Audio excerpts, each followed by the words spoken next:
దేవునికి కృతజ్ఞతాస్తుతులు చెల్లిస్తున్నాను. కూడి వచ్చిన మీ అందరికీ ప్రాతకాల శుభములు యేసుక్రీస్తు నామములో తెలియపరుస్తున్నాను. పరిశుద్ధ గ్రంథము నుండి ఆది కాండము 22వ అధ్యాయము 18వ వచనం చదువుకుందాం. ఆది కాండము 22వ అధ్యాయము 18. మరియు నీవు నా మాట వినినందున భూలోకములోని జనములన్నీయు నీ సంతానము వలన ఆశీర్వదింపబడును. నా తోడని ప్రమాణం చేసి ఉన్నానని యెహోవా సెలవిచ్చెననెను. దేవుడు తన పరిశుద్ధ వాక్యమును మన వినికిడిలో దీవించునుగాక. ప్రార్థించుకుందాం. ప్రేమ నమ్మకం గల మా ప్రియ పరలోకపు తండ్రి, పరిశుద్ధుడా, నీకే వందనములు స్తోత్రములు చెల్లిస్తున్నామయ్యా. ప్రాతకాల సమయంలో నీ మందిర ఆవరణములో ఈ రీతిగా మమ్మల్ని అందరూ సమకూర్చి మీరు ఆరాధించుకునే భాగ్యాన్ని మాకు ఇచ్చినందుకు వందనములు స్తోత్రములయ్యా. ఇదిగో నా తండ్రి, నీ పక్షాన నిలబడిన నన్ను నీ నోటి బోరగా మాత్రమే వాడుకొనమని అడుగుతున్నాను తండ్రి. కూడి వచ్చిన బిడ్డలను ఆశీర్వదించండి. రాలేని బిడ్డలను అతని త్వరలో నా తండ్రి నీ సన్నిధానంలో నిన్ను ఘనపరిచే భాగ్యం నా తండ్రి బిడ్డలకు అనుగ్రహించమని, ఈ కూడిక ఆదరించి అంతము వరకు మీరే క్రమముగా జరిపించుకుని మహిమ ఘనత ప్రభావం పొందుకోమని యేసు జీవము గల పరిశుద్ధ నామంలో ప్రార్థిస్తున్నాము తండ్రి. ఆమేన్. ఈనాటి అంశము దేవుని పిలుపు లేక దేవుని స్వరము. ఇక్కడ కొందరు వ్యక్తులను దేవుడు 2 సార్లు పిలిచాడు. ఆ వ్యక్తుల గురించి ఈరోజు దేవుని సహాయముతో ధ్యానం చేసుకుందాము. మొట్టమొదటగా అబ్రహాము. అబ్రహాము దేవుని నమ్మాడు, అతని పిలుపుకి లోబడ్డాడు. అతను పిలిచినప్పుడు 12వ అధ్యాయంలో యెహోవా నీవు లేచి నీ దేశము నుండి నీ బంధువుల యొద్ద నుండి నీ తండ్రి ఇంటి నుండి బయలుదేరి నేను నీకు చూపించు దేశమునకు వెళ్ళుము. నిన్ను గొప్ప జనముగా చేసి నిన్ను ఆశీర్వదించి నీ నామమును గొప్ప చేయుదును, నీవు ఆశీర్వాదముగా ఉందువని యెహోవా చెప్పినప్పుడు ఆ మాటకి లోబడి అబ్రహాము ఏం చేశాడంటే వెంటనే తమ ఆర్జించిన యావదాస్తిని, వారు సంపాదించుకున్న సమస్తమైన వాటిని తీసుకొని కనాను దేశమునకు వెళ్ళుటకు బయలుదేరి కనాను దేశమునకు వచ్చాడు. అంటే దేవుని మాటకి లోబడిన వ్యక్తి. అలాగే 17వ అధ్యాయంలో ఆది కాండం 17వ అధ్యాయంలో అక్కడ ఇక మీదట నీ పేరు అబ్రాము అనబడదు, నేను అనేక జనములకు తండ్రిగా నియమించిన కనుక నీ పేరు అబ్రహాము అనబడును. నీవు అత్యధికముగా సంతానాభివృద్ధి కలుగజేసి నీలో నుండి జనములు వచ్చినట్లు నియమించుదును, రాజులను నీలో నుండి వచ్చెదరు. నేను నీకును నీ తరువాత నీ సంతానమునకును దేవుడయుండునట్లు నాకును నీకును నీ తరువాత వారి తరములలో నీ సంతతిని మధ్య నా నిబంధన నిత్య నిబంధనగా స్థిరపరచదనని వాగ్దానము చేస్తాడు. కానీ అబ్రహాము దేవుని నమ్మాడు, అది అతని నీతిగా ఎంచబడినది. పిలిచిన పిలుపుకు లోబడి ఎక్కడికి వెళ్ళాలో తెలియదు, మొత్తం యావదాస్తుని తీసుకొని దేవుడు రమ్మన్నప్పుడు వెంటనే లోబడి బయలుదేరాడు. అలాగే 100 ఏళ్ల వయసులో కుమారుని కని అతనికి ఇస్సాకు అని పేరు పెట్టాడు. తనకు 99 సంవత్సరాలప్పుడు దేవుడు ఆ బిడ్డకు గర్భఫలాన్ని అనుగ్రహించాడు. ఇక్కడ 22వ అధ్యాయంలో చూసినట్లయితే ఆది కాండము 22వ అధ్యాయంలో అప్పుడు దేవుడు అంటున్నాడు, ఆయన పరిశోధించాలనుకుంటాడు అబ్రహాముని పిలిచి అంటున్నాడు, నీకు ఒక్కడైనా నీ కుమారుని నువ్వు ప్రేమించి ఇస్సాకును తీసుకొని మోరియా దేశములకు వెళ్ళి అక్కడ నేను నీతో చెప్పబో పర్వతములో ఒకదాని మీద దహన బలిగా అతనిని అర్పించమంటాడు. 100 ఏళ్ల వయసులో బిడ్డనివ్వమంటావు, అనుగ్రహించడం ఏంటి? ఆ బిడ్డను అల్లారు ముద్దుగా పెంచుకుంటుంటే నాకు బలిగా అర్పించమంటాడు. కానీ దానికి ఏ మాత్రమో బెదరలేదు. దేవుడిచ్చాడని ఆ బిడ్డను తీసుకొని ఆ పర్వతం దగ్గరికి వెళ్ళిన తర్వాత ఆ బిడ్డను చంపడానికి కట్టెలు పేర్చి దహన బలి మీద కూర్చున్నప్పుడు ఆ బిడ్డను బంధించి ఆ బలిపీఠం మీద కట్టెల మీద ఉంచినప్పుడు అబ్రహాము తమ కుమారుని వధించడానికి చెయ్యి చాచి కత్తి పట్టుకుంటాడు అనమాట. ఏంది? చంపేయటమే. అప్పుడు యెహోవా దూత పరలోకము నుండి చూచి అబ్రహామా అని పిలుస్తాడనమాట. పిలిచి ఆ చిన్నవాని మీద చెయ్యి వేయకము, అతనినేమీ చేయకము, నీకు ఒక్కడై ఉన్న నీ కుమారుని నాకు ఇవ్వడానికి వెనుతీయలేదు కనుక నీవు దేవునికి భయపడేవాడవని ఇందువలన నాకు కనబడుతున్నదని చెప్తాడు. కాబట్టి పరిశోధించాడు, నా పరీక్షలో నిలబడతాడా లేదా అబ్రహాం అని దేవుడే శోధించాడు. కానీ ఆ కుమారుని దేవుని ఆజ్ఞ ప్రకారం దహన బలి అర్పించడానికి సిద్ధపడి మృతులలో నుండి సంపాదించుకున్నట్లుగా మరలా పొంది విశ్వాస పరీక్షల్లో విజయం పొంది బహుగా ఆశీర్వదింపబడ్డాడు. అంటున్నాడు, ఎప్పుడైతే కత్తెత్తాడో నేను నిన్ను ఆశీర్వదించి ఆకాశ నక్షత్రము వలెను సముద్ర తీరమందు ఇసుక వలెను నీ సంతానములు నిశ్చయముగా విస్తరింపజేస్తాను.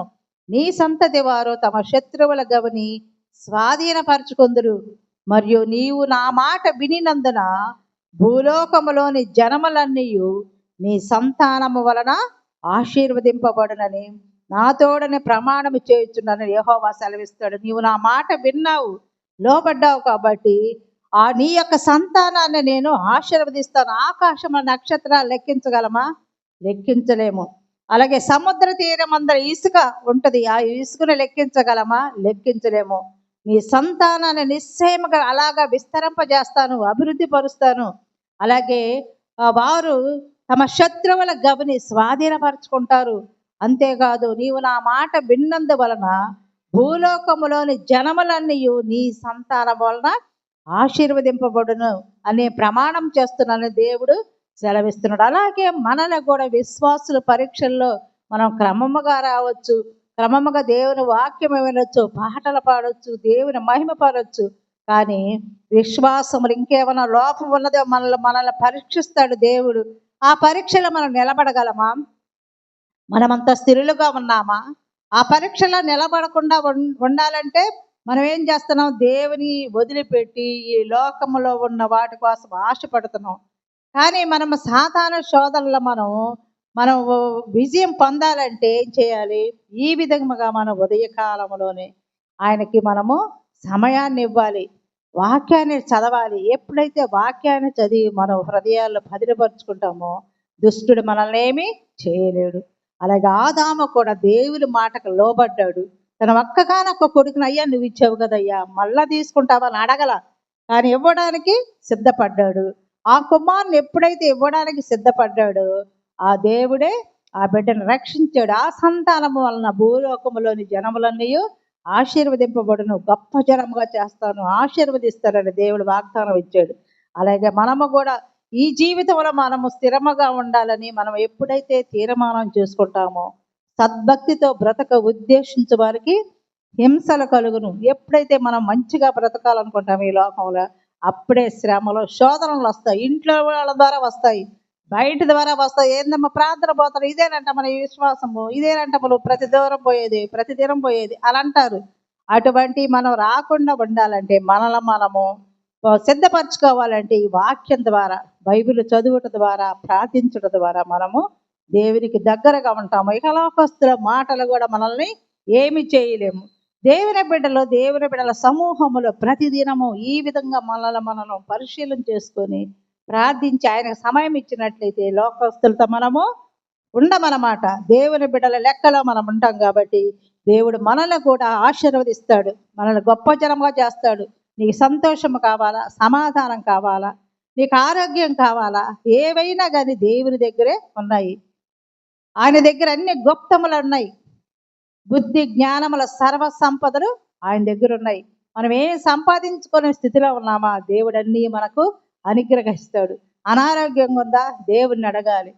తర్వాత ఏమన్నా శక్తి లేకుండా, ఇతరులు శాంతి సమాధానం లేకుండా ఉంటున్నామా, దేవుని పాదాల చెంత మనం అడిగినట్లయితే అవన్నీ పొందుకొని సంతోషంగా మనమంటాం. దేవుని కలిగి ఉంటే ఈ లోకములు మనం ఐశ్వర్యవంతులము. ఈ లోకములన్నీ సంపాదించుకున్నా కానీ దేవుడు లేకపోతే సున్నా. కాబట్టి మనకి ఈ లోకస్తులతో ఉండాలి, బ్రతకడానికి తినడానికి ఉండాలి, కానీ అతిగా మనం ఆశపడకూడదు. దేవునికి ప్రథమ స్థానం ఇచ్చినట్లయితే దేవుడే మనల్ని మన కుటుంబాలను ఆశీర్వదిస్తాడు. అబ్రహాము కూడా తన ఒక్కగానొక్క కుమారుని ఇవ్వడానికి వెలితీయలేదు, కానీ ఆ ఒక్క బిడ్డ ద్వారా ఆశీర్వాదాలు పొందుకున్నాడు, నీతిమంతుడుగా ఎంచబడ్డాడు. కాబట్టి విశ్వాసులు తండ్రిగా పిలువబడ్డాడు. మనము కూడా మన విశ్వాస జీవితంలో జీవిస్తున్నప్పుడు చిన్న చిన్న పొరపాట్లు కూడా దేవుని సన్నిధిలో అడిగినట్లయితే మన విశ్వాసంలో స్థిరులుగా ఉంటాము. ఆయన బిడ్డలంగా మనము ఆశీర్వదింపబడతాము, విజయాలు పొందుకునే వరముగా ఉంటాము. రెండవ వ్యక్తి యాకోబును పిలిచాడు. ఆదికాండము 28వ అధ్యాయము. ఆదికాండము 28వ అధ్యాయము 13వ వచనము నుంచి చదువుతాను. మరియు యెహోవా దానికి పైగా నిలిచి, నేను నీ తండ్రి అయిన అబ్రహాము దేవుడను, ఇస్సాకు దేవుడైన యెహోవాను. నీవు పండుకొని ఉన్న ఈ భూమిని నీకును నీ సంతానమునకు ఇచ్చెదను. నీ సంతానము భూమి మీద లెక్కకు ఇసుక రేణువుల వలెను. నీవు పడమట తట్టునకు, తూర్పు తట్టును, ఉత్తరపు తట్టును, దక్షిణపు తట్టును వ్యాపించెదవు. భూమి యొక్క వంశములన్నీ నీ మూలముగాను నీ సంతానము మూలముగాను ఆశీర్వదింపబడునని యాకోబుతో కూడా చెప్తున్నాడు. అలాగే నేను నీకు తోడైండి నీ వెళ్ళి ప్రతి స్థలమందు నిన్ను కాపాడచ్చు, ఈ దేశముకు నిన్ను మరలా రప్పించదను. నేను నీతో చెప్పున్నది నెరవేర్చే వరకు నిన్ను విడువునని దేవుడు చెప్తున్నాడు. ఇక్కడ యాకోబు పేరుకు మోసగాడైనప్పటికీ అది ధర్మశాస్త్రము లేని అజ్ఞాన కాలంలో జరిగినది కాబట్టి అతనితో ఆసక్తిని కానీ అతని మోసాలు కానీ పరిగణించలేదు. మోసగాడైన పేరు పొందాడు కానీ అవన్నీ దేవుడు ఎంచుకోలేదు. యాకోబులోని ఆధ్యాత్మిక గుణ లక్షణాలు మనం ఈరోజు కొన్ని దేవుని సహాయంతో ధ్యానం చేసుకుందాము. యాకోబు పని సాధింపు కొరకు పని చేసిన వాడు అనమాట. తన మామ లాబాను చేసినటువంటి మోసమునకు భయపడక బాధపడక రాహేలు కొరకు 7 సంవత్సరాలు కొడువు చేసి ఆమెను భార్యగా స్వీకరించాడు. అలాగే బహుశ్రద్ధగా పనిచేశాడు మామ దగ్గర. పట్టు విడవక ఆసక్తి కలిగి పగలు ఎండకు రాత్రి మంచుకు కంటికి నిద్ర లేకుండా రాత్రింపగళ్ళు కష్టపడి మామ మందకు ఆయన సేవ చేశాడు. కష్టపడే మనస్తత్వం అన్నమాట యాకోబుకి. అలాగే ప్రార్థనాపరుడు. తనకేమైనా కష్టం వచ్చినా దేవుని సన్నిధిలో మోకరిల్లి ప్రార్థించేవాడు అనమాట. ఒక విశ్వాసి. తన చేతి కర్ర మొదల మీద ఆనుకొని దేవునికి నమస్కారము చేసిన వాడు. అలాగే దేవుని 8 సార్లు ఆయన చూచాడంట. ఆదికాండం 28వ అధ్యాయం 13 నుంచి 15 వచనంలో ఇట్లా 8 సార్లు ఆయన్ని దేవునితో మాట్లాడాడు. అలాగే ఒక ప్రవక్త ఎట్లా ఆదికాండము 49వ అధ్యాయంలో ఆదికాండము 49వ అధ్యాయము 1 నుండి 28 వచ్చిన భాగంలో మనం చూసినట్లయితే ఇశ్రాయేలు 12 గోత్రములకు ముందు సంభవింపబో సంగతులన్నీ కూడా ఆయన ప్రవచించాడు, ముందుగా చెప్పాడు. అలాగే దేవుడైన యెహోవా యాకోబు విషయమై గొప్ప ప్రణాళిక కలిగి తల్లి గర్భములోనే ఉన్నప్పుడే అతనిని దేవుడు ఏర్పరచుకున్నాడు, ఇశ్రాయేలుగా మార్చాడు. 12 మంది కుమారులు ఇచ్చి వారిని ఇశ్రాయేలుగా విస్తరింపజేశాడు. ఇశ్రాయేలు రాజు అంటే ప్రిన్స్. మోసగాడని యాకోబును ఒక రాజుగా మార్చడంలో దేవుని యొక్క ప్రణాళిక చాలా గొప్పది. మోసగాడగా పేరు పొందిన వాడిని ఒక రాజుగా చేశాడు. అలాగే మనము కూడా మన బంధువులను, స్నేహితులను, తల్లిదండ్రులను, చివరికి మన కుటుంబ సభ్యులను కూడా మనము మోసగించే వారమై ఉండొచ్చు. కానీ దేవుణ్ణి కలిగి ఒక దినాన ఆయన నీతో మాట్లాడతాడు. ఆ పిలుపుకు లోబడినట్లయితే నిన్ను కూడా తన బిడ్డగా చేర్చుకుంటాడు. నేను అబద్ధాలు ఆడుతున్నాను, నేను ఇతరుల మోసగిస్తున్నాను అని నువ్వు అనుకోవచ్చు. కానీ అవన్నీ దేవుని సన్నిధిలో మనము ఒప్పుకున్నట్లయితే ఆయన తన బిడ్డకైనా స్వీకరించడానికి ఈ సమయాన్ని మనకు అనుగ్రహించాడు. అలాగే పేతురు మొదటి పత్రిక 2వ అధ్యాయము 9వ వచనములో పేతురు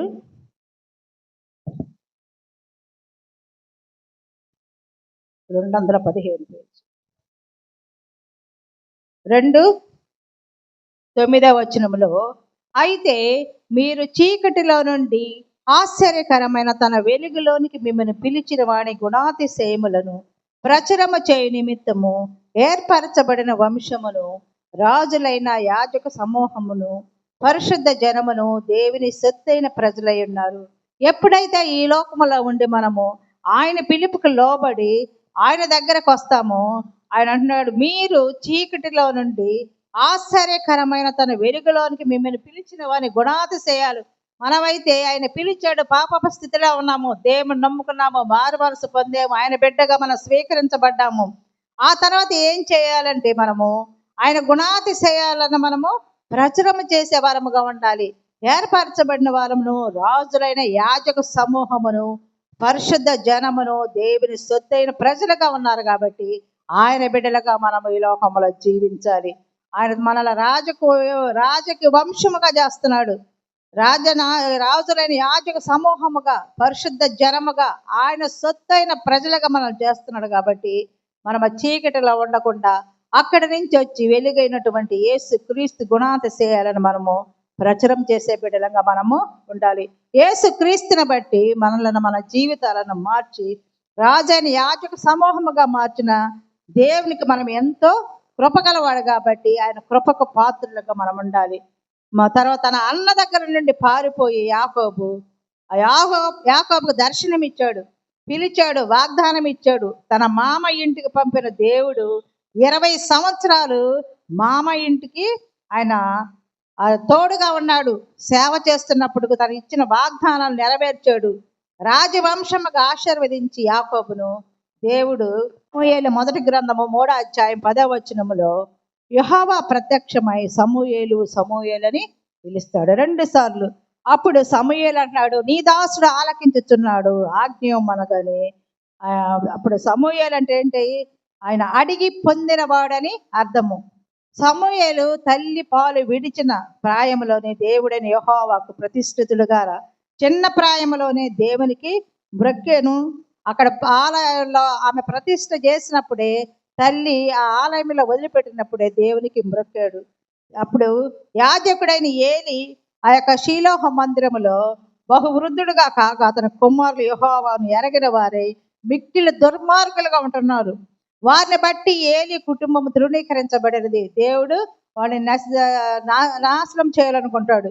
ఆ సమయంలో యెహోవా సన్నిధిలో పరిచర్య చేస్తున్న బాలుడైన సమూయేలు దేవుడు పిలిచాడు. ముమ్మారు పిలిచినప్పటికీ దేవుని స్వరము సమూయేలు వినలేదు. 2 సార్లు పిలిచాడు సమూయేలు అని.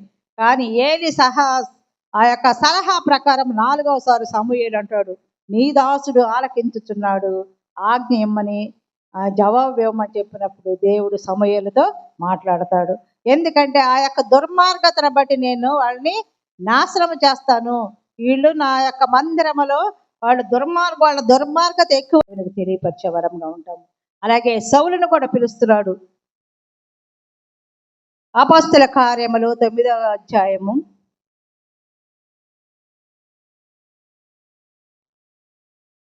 4వ వచనములో, అప్పుడు అతడు నేల మీద పడి, సౌలా సౌలా నీవేళ నన్ను హింసించుతున్నావని అతనితో ఒక స్వరము పలుకుట వినెను. అలాగే ఈ సౌలు కూడా ఏం చేస్తాడు? పూర్వము దూషకుడు, హింసకుడు, హానికరుడు. అటువంటి ఆ యొక్క సౌలు ఏం చేస్తాడంటే ఆ దేవుని యొక్క పిల్లలను, ఆ యొక్క దేవుని యొక్క సంఘమును గొప్ప హింస కలుగుతుంది అనమాట. ఆ భక్తి గల వారందరినీ ఇంటింట చొచ్చి పురుషులను స్త్రీలను ఈడ్చుకొని పోయి చెరసాలలో వేసి సంఘమును పాడి చేసేవాడు. దేవుని బిడ్డలు హింసించడానికి దమస్క మార్గం కూడా వెళ్తున్నాడు.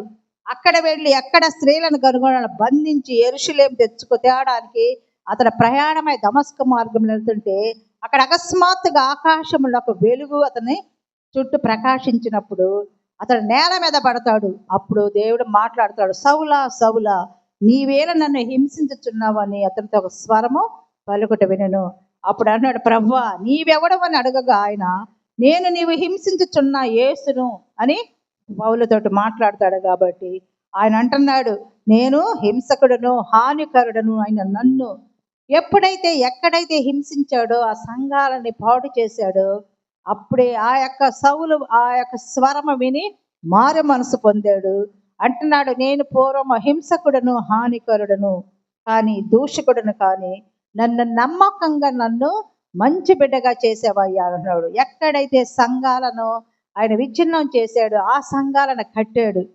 అలాగే ఎక్కడైతే ఆయన బిడ్డలను ఆయన హింసించాడు అక్కడ పోయి వాక్యం చెప్పమన్నప్పుడు సౌలు అంటాడు, అయ్యా నేను వాళ్ళని హింసించాను కదయ్యా, ఆ సంఘాన్ని నేను వాళ్ళని విచ్ఛిన్నం చేశాను కదయ్యా, నా మాట వింటారంటే వెళ్ళు, నువ్వు నా వాక్యాన్ని ప్రకటించమన్నప్పుడు ఆయన భక్తితో ఎక్కడైతే ఆయన బిడ్డలు హింసించాడు అక్కడే దేవుడు ఆయనే మన ప్రభు అయిన దేవుడైన ఆ వాక్యం చెప్తాడు. మన ఆత్మీయంగా బలపరచడానికి పౌలు గారు సంఘాలకు వ్రాసిన పత్రికలు మనకు ఆధారాలు. అలాగే విశ్వాసాలను బంధించడానికి వెళ్ళిన వాడు దేవునికి బందీ అయ్యాడు.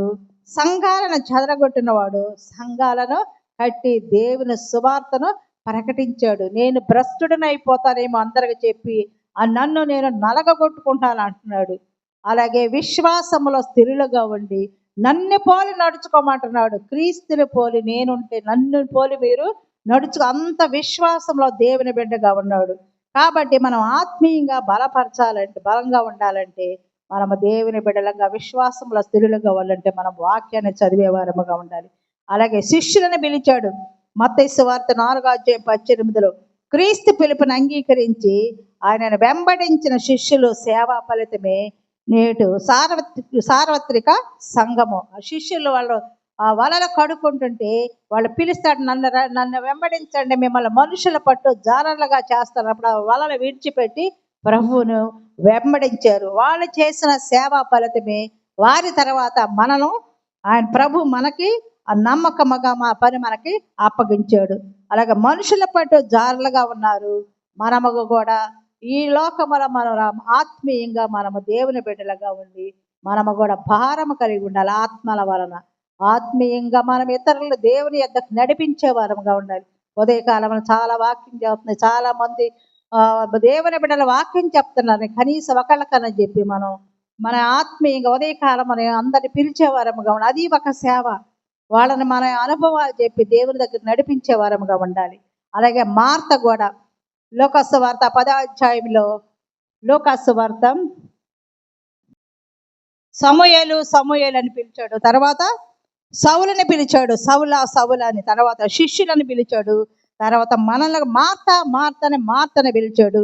తర్వాత మనల్ని ప్రయాసంతో భారంతో మోసుకుంటుంటున్నప్పుడు మనల్ని కూడా రమ్మంటున్నాడు, తప్పికి తీర్చుకోమన్నాడు. కాబట్టి ఈ దినాన్ని మనం నిర్లక్ష్యం చేయకుండా సమయాన్ని సద్వినియోగం చేసుకొని ఆయన పిలుపుకి లోబడి ఆయన బిడ్డలుగా ఉండడానికి మనం తీర్మానం చేసుకోవాలని యేసుక్రీస్తు నామములో మిమ్మల్ని వేడుకుంటూ ఈ యొక్క వాక్యాన్ని నేను ముగిస్తున్నాను. ఈ కొద్ది మాటలు దేవుడు మిమ్మల్ని దీవించిన గాక ప్రార్థించుకున్నాం. ఈ పరిశుద్ధుడా జీవాధిపతి నీకే వందనములో స్తోత్రాలు చెల్లిస్తున్నామయ్యా. ఈ ప్రాతకాల సమయంలో కూడి వచ్చిన బిడ్డను దీవించండి. వాక్యము విని వాక్యానుసారంగా జీవించడానికి ఇష్టపడిన ప్రతి ఒక్క బిడ్డని నా తండ్రి నీ చేతులకు అప్పచెప్పుకుంటున్నాము. మీరు అక్కడ బహు సమీపంలో ఉండగా నా తండ్రి మేము విశ్వాసములో స్థిరులుగా ఉండి ఆ రాకడకు సిద్ధపడే సంఘముగా మమ్మల్ని ఆయత్తపరచండి. ఇదిగో నా తండ్రి ఈ వాక్యాన్ని నీ పిలుపుని మేము నిర్లక్ష్యము చేయకుండా ఆ పిలుపుకు లోబడి నీ బిడ్డలుగా ఉండడానికి నిశ్చయించుకోవడానికి నీ కృపలో మమ్మల్ని అందరూ జ్ఞాపకం చేసుకోండి. వాక్యము అందరి హృదయాల నీరు కట్టి ఫలింపు చేయమని ఈ యొక్క కూడికిని ఆది నుండి అంతమ వరకు మీరే నా తండ్రి క్రమంగా జరిపించుకున్న విధానాన్ని బట్టి వందనాలు చెల్లిస్తూ ఇదిగో నా ప్రభ మా పాడవులు ఉన్న ప్రతి ఒక్క బిడ్డను దర్శించండి. ఏ అవసరతలో ఉన్నారో నా ప్రభ జ్ఞాపకం చేసుకోండి. అనారోగ్య స్థితిలో ఎంతోమంది మా ప్రియులు ఉన్నారా ప్రభు, నా తండ్రి వృద్ధులు ఉన్నారు నా తండ్రి, విధవరాండ్రు ఉన్నారు నా ప్రభ, అట్టి వారిని జ్ఞాపకం చేసుకోండి. బీదలను కటాక్షించేవాడు యెహోవాకు అప్పించేవాడు అన్నాడు నా ప్రభ. మేము నా తండ్రి కటాక్షించే నా తండ్రి మనసులో మాకు దయచేయండి. మా ప్రియులు ఎంతోమంది అనారోగ్యంతో హాస్పిటల్ రోగులుగా ఉంటున్నారు. మీ గాయపడిన హస్తముతో ముట్టి స్వస్థత దయచేయండి. యెహోవాకు నేనే నా తండ్రి నేను కాపాడే దేవుడను, గాయాల మానుపు దేవుడని ఉన్నా తండ్రి. నీవే సహాయం చేయమని అడుగుతున్నాం తండ్రి. ఎంతమంది మా బిడ్డలు చదువుకుంటున్నారు నా ప్రభ, నీ పరలోక జ్ఞానంతో నింపుకోండి. అప్పులు ఊబిలో ఉన్న వారు నా తండ్రి మీరే లేవనెత్తండి. ఉద్యోగాల కోసము, వివాహాల కోసము, గర్వ ఫలాల కోసం ఎదురు చూస్తున్న బిడ్డలు జ్ఞాపకం చేసుకోండి. మరి ముఖ్యంగా మా వృద్ధులను నీ చేతిగా అప్పచెప్పుకున్నావు నా ప్రభ. ఈ కోడికలో నిలబడి నా తండ్రి ఎలాంటి బలహీనతలు ఉన్నారో నా ప్రభ మీకు తెలుసు నా ప్రభ. మీరే స్వస్థపరచు యెహోవా అని అంటున్నా తండ్రి, సహాయం చేయండి. ఇదిగా కోడిక ఉన్న ప్రతి ఒక్క బిడ్డని దీవించి ఆశీర్వదించి ఈ కృపలో జ్ఞాపకం చేసుకోమని మా ప్రభును మీ ప్రియకుమారుడైన యేసు నామములో అడిగి వేడుకొనుచున్నాము తండ్రి.